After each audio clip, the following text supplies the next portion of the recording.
Welcome back to the Panic Room, everyone, and to another book review. Now, we got some shit to talk about today, so we're just gonna jump right into it. Today, we're talking about The Devil's Laughter. Okay, guys, so if you watched my, book sale, library sale haul, this was one of those books. And, I mean, come on, let's check out the cover. Sorry about the glare, but check out the cover. Isn't that amazing? And you know what? I am a really big fan of circus horror, freak shows, horror kind of deal. I love that kind of shit. So yeah, I was like, oh, this looks neat. Plus it has the devil in it. And if you've been around here for any length of time, you know I love me some Satan characters. So this book, was it good? No. Was it bad? No. It was some weird level all on its own. Okay? In the vlog, I said that this book was like one of those good bad movies. Now, I know not everyone might know what that means. So when I say good bad movies, I mean like The Room or Troll 2 or the one that I used for this book, Samurai Cop. My boyfriend loves those movies. Now, I am a big fan of The Room, but I have my limits. For example, Thanksgiving? No, that's not really my bag. Samurai Cop is okay, but the reason that I picked that particular movie, bad movie, to equate this book to is because it has a lot of action in it. Yeah, but it's very kind of tongue-in-cheek, kind of poorly done action, you know? And to me, that's what this book is too. Now, you guys know I don't do a lot of research. I did see when I updated my status on Goodreads that this is number 5, I want to say, in a series, but all of the reviews said it could stand alone. Now, I did see some mixed reviews. Some people said it was great. Some people said it was the worst of that series. And then on top of that, Ollie over at Criminale posted an update on his community tab, something about what are you reading. And he actually mentioned that this author, William W. Johnstone, is known for writing Westerns. And boy, does that answer a lot of questions. So this is going to be relatively spoiler-free, okay? Because I'm just gonna pretty much give you the overall point of this book, and it's not gonna ruin a damn thing because it's just so out there. So my biggest qualm with this book is the main character, and he is a man by the name of Lincoln Donovan, or Link as he's called. And I kind of waxed, I think, a little bit more philosophical about this in the vlog, but suffice it to say, his big flaw is that he has none. Okay? He is written like a god in this book. He is the strongest, he is the most badassest, he is the smartest, he is everything. You know, he has this big history of CIA work and a journalist and this, that, and the other, and the man has no flaws. And it's just that's boring. It's like the Superman complex. If you can do everything perfectly, why are we here? But you know what? Maybe I'll take that back because, he kind of went down the road of the devil's advocate because he kind of was in a roundabout way vain. He was that kind of vain though, where he would be like, I hate vain people, but I'm this badass and I can do this and that. You know the type I'm talking about. You all have met that person. You all have met that person. The one who was like, oh, I hate vain people, I hate arrogant people, but I am the badassiest of asses that ever badassed. You know? That kind of thing, right? Yeah, that's this guy. That's Link. And, okay, it's an action-packed book. It is. It will just keep you reading. But because Link is written as this god among men, it makes all of the other characters, whether they really are or not, come off as kind of stupid. And for the most part, it just made me laugh. So, if anything, the book was funny, but funny in a very cringy kind of way. I recounted a certain scene that was oh so cringy in the vlog involving a teenage girl. Yeah, but for the review, I think I might just read you guys maybe one or two of the action scenes because there's a lot of them. Now, one of the ones that jumps into my mind right now without me even having to pick up the book is the scene where you're kind of getting introduced to Link's compound because of course he lives in a compound. He has fences and shit, and his family hates him because he's always been this outcast and this, that. Yeah, and his brothers and sisters were all like arrogant because they went off and got jobs and went to college. I don't know. But so he has this compound. This is set in Louisiana. And it has like big walls, and of course there's like electric fences and shit. So it's essentially like hard to break into. They go to the nth degree to tell you that this is a hard to break into house. And the one like odd little flaw that I'm assuming is supposed to make us see like his softer side is that Link is a big lover of animals, and like he'll like, if he finds him in the woods, he'll take him in and doctor him and set him free, or you know, like he'll adopt him and find new homes for him, that kind of thing.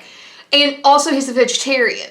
So I was like, is that supposed to make us think that he has a soft side? Because it didn't really accomplish that. It was more like just a footnote.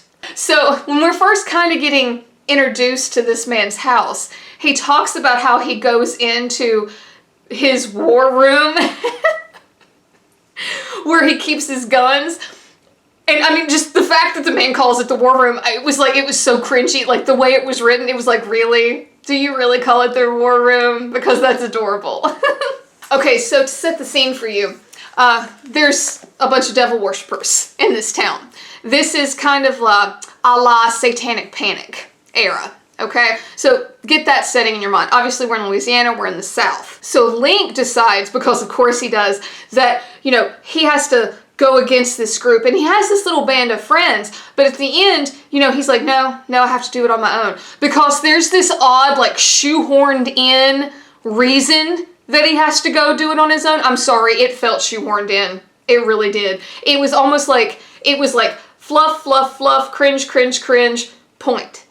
At the end, like, oh, that's why the devil worshippers are here. But it was like the last 75-ish pages that you got the point. And I personally would have loved a little bit more backstory, a little bit more expounding on that. But it was just like, hey, here's the reason. And again, not a bad book. Let me stress this. Hear me when I say this is not a bad book.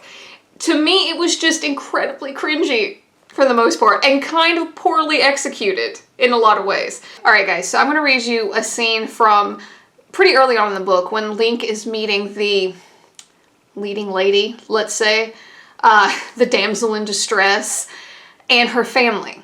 And she has 3 kids, 2 little kids and a teenager. And in true classic fashion, the teenager wears a lot of black clothing and is very rebellious.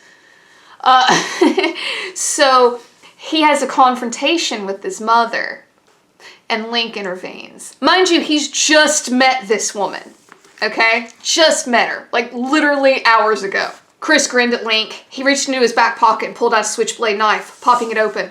Come on, Pops, he taunted Link. You want a little taste of this? Come get it. Link thought of just hauling out his pocket pistol and shooting the creep, but that might not sit too well with his mother.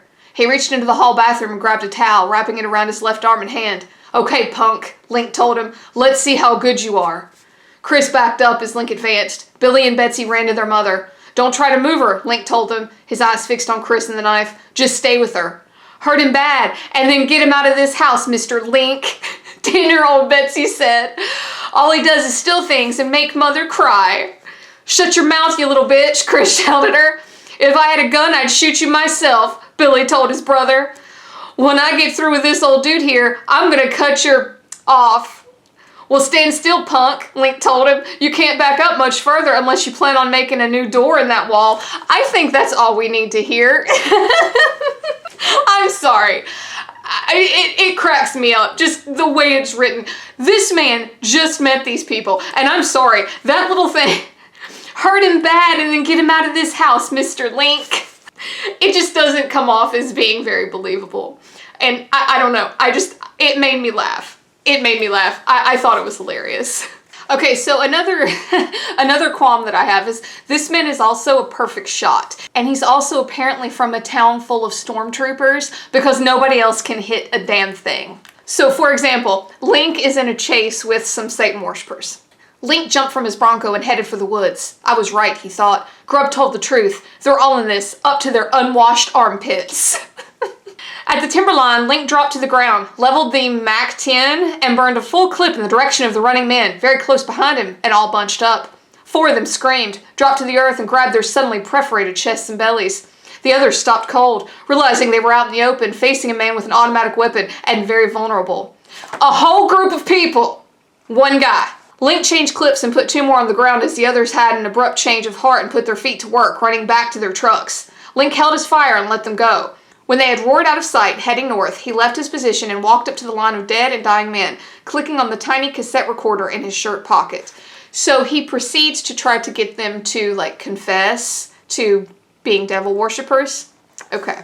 So, towards the end of this chapter, I don't know no more than what he told you, the man cried. Please, God, help me.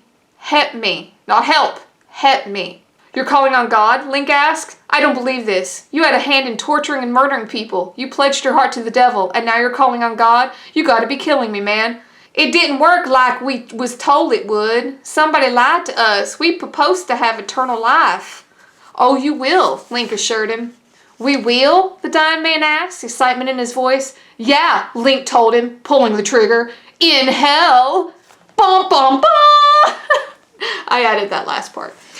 Anyway, guys, it's a fun book. It's a fun book. Is it good? No. But it's fun. And funny. Funny, really. So, and this book is from 1992, so it is probably going to maybe step on some toes because there are a lot of points here where it is not politically correct in a lot of ways. So in the vlog, I mentioned that I was like, I don't know why these people think that they can shoot these like entities that are happening in the book. And I realized that that might have been a little like unfounded. The same problem that I had and mentioned in the Children God Forgot review applies here. I feel like that our characters spent more time dealing with the after effects of the issue than the issue itself. Okay? Because they find out decently early on, like not maybe halfway, but maybe just a little bit over halfway through the book, what's occurring here. And Link especially has a pretty good idea fairly early, because of course he does. He's the smartest man in the world, right? And it just seems like a good chunk of the book is just a rock 'em, sock 'em, shoot 'em kind of deal. And again, it makes for a fun read, it makes for an action-packed read, but just it kind of circles the drain over and over and over, and you're just like, okay, can we get to the point, please? So anyway, if you guys like an action-packed book, if you don't mind some cringiness, a little political incorrectness tossed in just for flavor, you might really enjoy this. You know, do I think I'm going to be picking up any more of William Johnstone's work? Probably not. But I will say that The Devil's Laughter made me laugh. And this might actually be our first like vintage book review. So hopefully they just go up from here. Anyway, guys, thank you for hanging out for another review here in the Panic Room. Please like and subscribe. It would really help me out. And until next time, bye for now.